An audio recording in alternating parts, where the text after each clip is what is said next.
बच्चों आज हम कुछ और न्यूमेरिकल प्रॉब्लम देखेंगे स्टोइकोमेट्री पर based. What volume of oxygen gas measured at 0 degree Celsius and 1 atm pressure is needed to burn. ये जो कंडीशन है ना बच्चों, ये एसटीपी कंडीशन है। Is needed to burn completely 1 liter of propane gas measured under same condition। आपसे पूछा गया है कि कितने वॉल्यूम ऑक्सीजन की रिक्वायरमेंट रहेगी इस कंडीशन पे 1 लीटर प्रोपेन गैस का कंबशन करने के लिए बच्चों। तो देखिए बच्चों, इस क्वेश्चन को कैसे करेंगे आप। पहले रिएक्शन को लिखिए, कंबशन ऑफ प्रोपेन। जितने कार्बन है उतने CO2 बनाइए और हाइड्रोजन 8 हैं तो वाटर कितने होंगे 4H2। ऑक्सीजन देखिए बच्चों 6 and 4 10 5O2। ठीक है बच्चों, पहले तो बैलेंस केमिकल इक्वेशन लिखिए। अब हमें पता है बच्चों ये जो स्टोइकोमेट्रिक कोफिशिएंट है 1 और 5, ये क्या इंडिकेट कर रहे हैं कि इसके 1 मोल के लिए इसके 5 मोल की रिक्वायरमेंट है। लेकिन हमें वॉल्यूम रिलेशनशिप पूछी गई है कि इसके 1 लीटर कंबशन के लिए इसके कितने लीटर की रिक्वायरमेंट। अब हम जानते हैं बच्चों 1 मोल यानी 1 × 22.4 litre propane gas at STP condition. यहाँ पर 5 मोल का क्या मतलब है बच्चों, 5 × 22.4 litre oxygen gas at STP condition. ठीक है बच्चों, पूछा गया है कि इसके 1 लीटर कंबशन के लिए इसकी कितने लीटर की रिक्वायरमेंट है। तो अब हम यहाँ सीधा डायरेक्ट रिलेशनशिप देख पा रहे हैं बच्चों के इसके 22.4 लीटर के लिए इसके 5 × 22.4 लीटर का रिक्वायरमेंट है। तो करिए सोल्व, यूनिटरी मेथड लगाइए कि 22.4 litre propane gas combustion require 5 × 22.4 litre oxygen gas.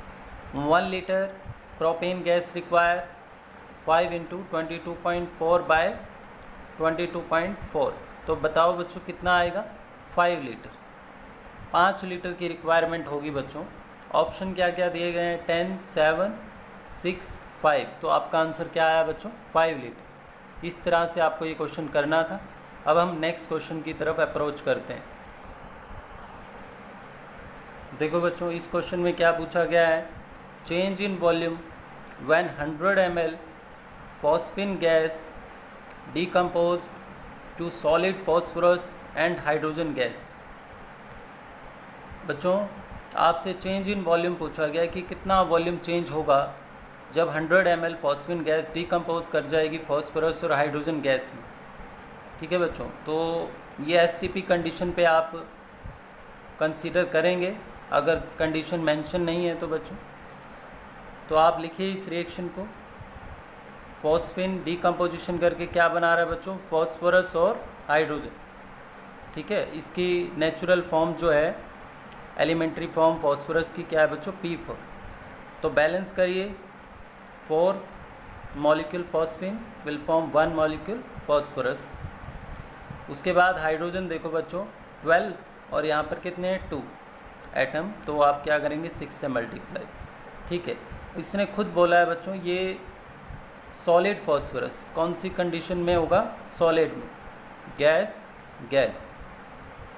ठीक है, अब देखिए बच्चों इसने पूछा है वॉल्यूम में कितना चेंज आएगा। यहाँ देखिए ये 4 मोल से 6 मोल हाइड्रोजन की फॉर्मेशन है। आप मोल में अगर कंसीडर करेंगे तो 4 मोल फॉस्फिन 6 मोल हाइड्रोजन की फॉर्मेशन कर रहे हैं और 1 मोल फॉस्फोरस। देखो बच्चों सॉलिड का जो वॉल्यूम है वो गैस के कंपैरिजन में नेग्लिजिबल होता है, इससे तो कोई फ़र्क पड़ेगा नहीं। आप यहाँ इनको लिंक करिए कि आप 4 × 22.4 लीटर फॉस्फिन को अगर डिकम्पोज कराते हैं तो कितने लीटर हाइड्रोजन की फॉर्मेशन होगी, 6 × 22.4 litre hydrogen at STP condition. ठीक है बच्चों, तो अब हमें देखना है कि कितना वॉल्यूम बनेगा हाइड्रोजन का 100 ml इसके डिकम्पोज करने से। यूनिटरी मेथड लगाइए। 4 × 22.4 litre phosphine upon decomposition will give 6 × 22.4 liter volume of hydrogen gas। 1 liter will give 6 × 22.4 by 4 × 22.4 और 100 ml बच्चों अगर लीटर में लें तो कितना होगा 0.1 litre phosphine upon decomposition will give, कितना वॉल्यूम देगी बच्चों? यहाँ सोल्व करिए आप इसे, तो ये आ जाएगा आपका 0.15 लीटर। ठीक है बच्चों, 0.15 लीटर। तो अब आप देखिए बच्चों, पहले था वॉल्यूम 0.1 लीटर और अब कितना है 0.15 लीटर। तो वॉल्यूम कितना राइज कर गया है बच्चों? 0.15 litre volume of gas minus initial कितना था बच्चों? 0.1 लीटर ऑफ फॉस्फेन। तो ये आपका आ जाएगा 0.05 लीटर बच्चों। ठीक है, और ml में अगर आप इसे कंसीडर करेंगे तो कितना होगा? 50 ml बच्चों। कितना होगा? 50 ml, यानी 50 ml वॉल्यूम बढ़ जाएगा बच्चों। इंक्रीज इन वॉल्यूम कितना होगा यहाँ पर? 50 ml होगा बच्चों। ठीक है, मैं फिर से बता देता हूँ इस क्वेश्चन को। क्या था कि आपको चेंज इन वॉल्यूम बताना था कि 100 ml फॉस्फिन अगर डीकम्पोज करती है फॉस्फोरस और हाइड्रोजन गैस बनाने के लिए, तो वॉल्यूम में कितना चेंज आएगा? वो बढ़ेगा, इतना कम हो जाएगा। ठीक है, तो आपने क्या किया? रिएक्शन से देखा बच्चों, 4 × 22.4 लीटर 6 × 22.4 लीटर वॉल्यूम को प्रोड्यूस करेगा हाइड्रोजन के। तो 0.1 लीटर कितना प्रोड्यूस करेगा? 0.15 लीटर बच्चों।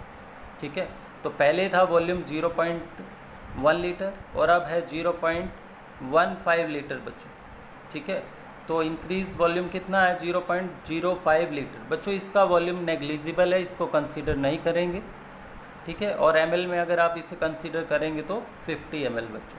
ठीक है, तो इंक्रीज इन वॉल्यूम हुआ है, वो भी कितना बच्चों? 50 ml। तो इस तरह से आप इन क्वेश्चंस को देखेंगे।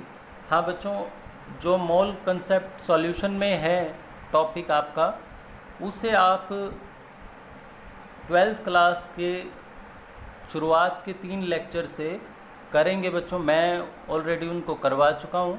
आप जाके सॉल्यूशन चैप्टर पे उन शुरुआत के 2-3 लेक्चर को देख सकते हैं, जिसमें हम सॉल्यूशन में कंसंट्रेशन टर्म्स को एक्सप्लेन कर रहे हैं। वहाँ उस चीज़ को आप पढ़ सकते हैं।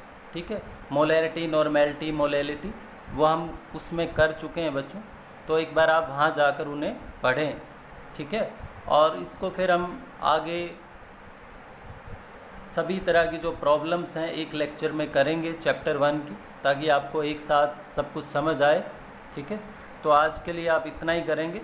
और मोल कॉन्सेप्ट इन सॉल्यूशन को आप 12th क्लास का जो चैप्टर चल रहा है बच्चों सॉल्यूशन, उसमें आप जाके देखें शुरुआत के 3 लेक्चर, उसमें आपको वो समझ आ जाएगा बच्चों।